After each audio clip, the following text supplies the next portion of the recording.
आज mother's day. आइए सुनते हैं माँ भारती का मंतव्य, एक संवाद।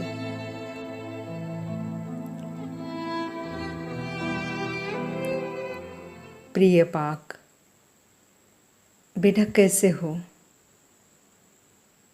क्या हुआ? चौंक क्यों गए? आज भी तुम किसी के लिए प्रिय हो, यह सुनकर आश्चर्य हुआ। क्या करूं बेटा, एक माँ जो हूँ, अपने कलेजे का टुकड़ा चाहे वह कैसा भी हो, माँ के लिए सबसे अधिक प्रिय होता है। 1947 में तुमसे बिछड़ने पर जितना दर्द सहा, उतना ही दर्द आज भी सह रही हूँ। आज भी मेरे मन में तुम्हारे लिए उतना ही प्रेम है। तुम्हें यकीन हो ना हो, लेकिन यह सच है मेरे लाल। पता है, खूब सालों पहले एक बादशाह था। एक दिन बादशाह सेवक को एक अनोखा फल चखने देता है। सेवक बड़े चाव से खा रहा है, यह देखकर बादशाह भी फल का एक टुकड़ा मांगता है। परंतु सेवक क्षमा याचना करते हुए जी भर फल खाने की अनुमति मांगता है। हैरान हुए बादशाह ने फल छीन कर चखा। चखते ही बादशाह ने छी, थू थू, कितना कड़वा स्वाद है, कहते हुए थूक दिया। सेवक की अनूठी हरकत का कारण पूछने पर सेवक ने कहा, बादशाह, आप हमेशा ही मेरा ख्याल रखते हैं, हरदम मिठाइयाँ, नए कपड़े देते हैं। आज गलती से एक आध कड़वी चीज़ मिल गई तो उसे भी मुझे खुशी खुशी स्वीकार कर लेना चाहिए। उसमें शिकायत करने जैसा क्या है?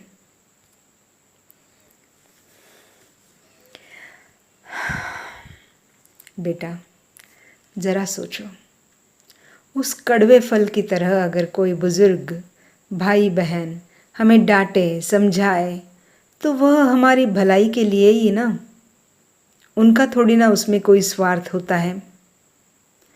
तो फिर उसमें बुराई क्या है? अतः अपनी गलती स्वीकार करना सीखो मेरे प्यारे। मैं हमेशा ही तो नेक राह पर चलने की कोशिश करते आया हूँ। तुम उस भारत से ही कहो, मुझे हमेशा उकसाता रहता है।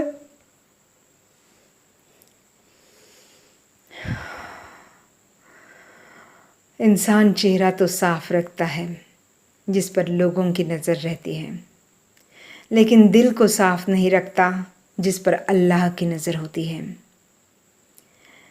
मेरे लाडले, अल्लाह से डरो और सीधी सच्ची बात किया करो। माँ, जी में आता है कि तेरे दामन में सिर छुपा के रोते रहूं।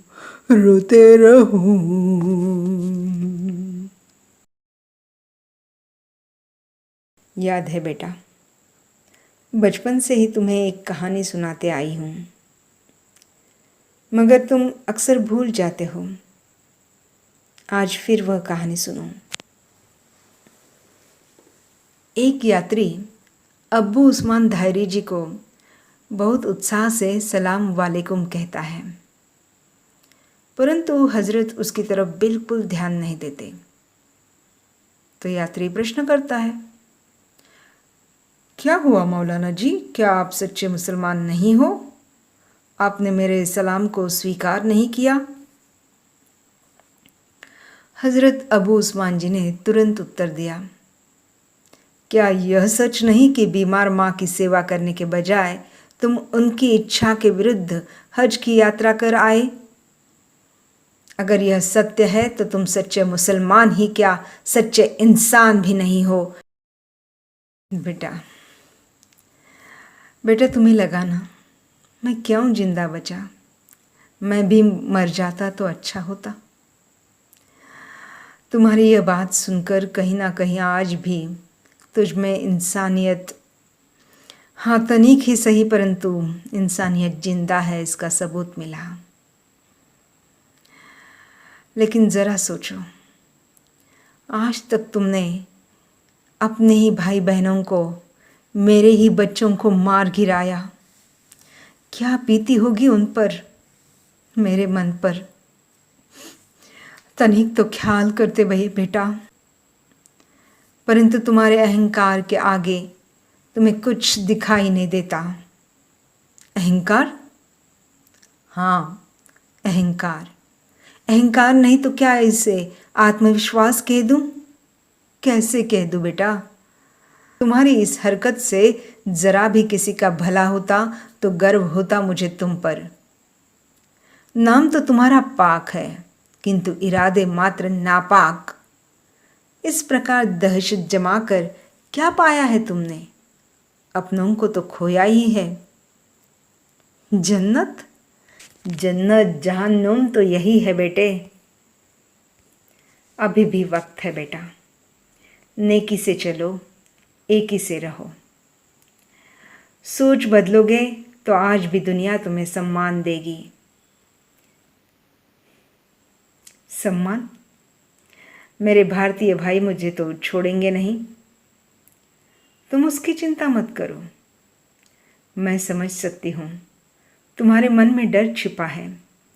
लोग मुझ पर हंसेंगे, मैंने डर कर भारत के सामने घुटने टेक दिए, मैं शरण आया वगैरह वगैरह कहेंगे। एक बात ध्यान में रखना, वह भेड़िया आया रे भेड़िया आया वाली कहानी पता है ना? उस प्रकार तुमने अपनी विश्वसनीयता गंवा दी है। अगर उसे वापस प्राप्त करना चाहते हो तो कठिन परिश्रम करने होंगे।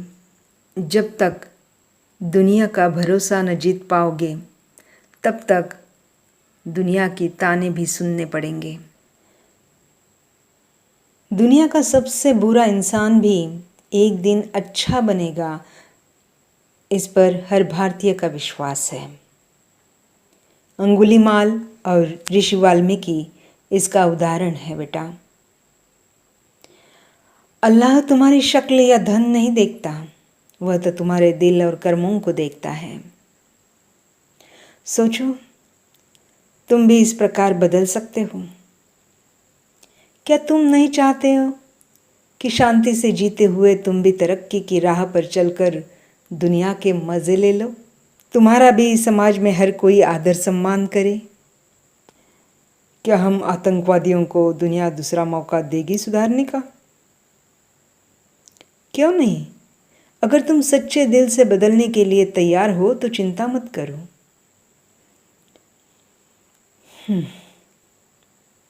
एक तो हमें कारागृह में रखा जाएगा, तो क्या हुआ? अपने कर्मों की सज़ा तो तुम्हें भुगतनी ही होगी। हिम्मत से काम लोगे तो तुम्हें सुधार गृह में सुधरने का पूरा मौका दिया जाएगा। ठीक है, परंतु हमारे आतंकवादी दोस्त जो नहीं बदलना चाहते वे तो हमें छोड़ेंगे नहीं, हमारा पीछा करते हुए हमें। देखो बेटा, अगर तुम ईमानदारी से जीना चाहते हो तो पुलिस तुम्हारी पूरी मदद करेगी और कम से कम तुम्हारे मासूम बच्चों का तो जीवन सुकून से भरा रहेगा। देखो, भगवान श्री राम ने भी रावण को मारने से पहले शरण आने के लिए एक मौका दिया था। भगवान श्री कृष्ण ने भी युद्ध ना हो करके दुर्योधन को न्याय की मार्ग पर चलने की नसीहत दी थी। वैसे ही मैं माँ भारती आज यह आह्वान करती हूँ कि जितने भी आतंकवादी, नक्सलवादी खुद को बदलना चाहते हैं वे ज़रूर शरण आए और जल्द से जल्द शरण आए। जिन्हें सचमुच सुधारना है उन्हें थोड़ा संयम और सहनशीलता बढ़ानी होगी। उन्हें सामाजिक प्रवाह में शामिल किया जाएगा, यह हमारा वादा रहा। मात्र आपको अपने वचन के प्रति कटिबद्धता सिद्ध करनी होगी। माँ भारती भी यही चाहती है कि मेरा हर एक बेटा सुकून से जीवन बिताए और खूब तरक्की करे। अतः सोचो और न्याय के मार्ग पर चलो। और हाँ, जिन्हें भारतीय सेना पर गर्व है उन सभी को मेरा आह्वान है, बच्चों, अपने देश की आज़ादी का दायित्व अब तुम नई पीढ़ी पर है। और अगर तुम भारतीय सेना को अपना हीरो मानते हो तो सामर्थ्य की उपासना करो। शराब, सिगरेट और ड्रग्स को अभी इसी क्षण त्याग दो। यह काम तो कोई हिम्मत वाला ही कर सकता है, कोई देशभक्त ही कर सकता है। क्या तुम में है हिम्मत? क्या तुम हो सच्चे देशभक्त? अपने आप से पूछो। हर पल अच्छी आदतों से अपना व्यक्तित्व निखारने में लगा दो।